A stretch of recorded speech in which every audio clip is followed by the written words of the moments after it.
Türkiyənin Milli Müdafiə Universitetinin rektoru müavini professor Talat Canpolatın rəhbərliyi etdiyi nümayəndə heyəti işğaldan azad edilmiş ərazilərdə olub. Bu barədə Müdafiə Nazirliyinə məlumat verilib.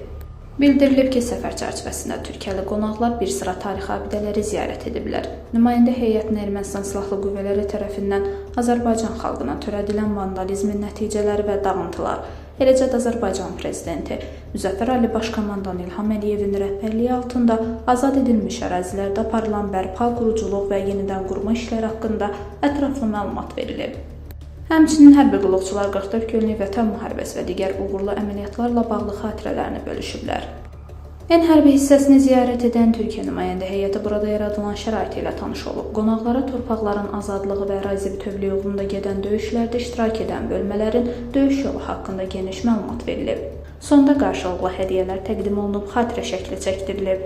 Qeyd edək ki, Türkiyə Milli Müdafiə Universitetinin nümayəndə heyəti səfər proqramına uyğun olaraq əlahiddə ümumqoşun ordunu ziyarət edəcəklər.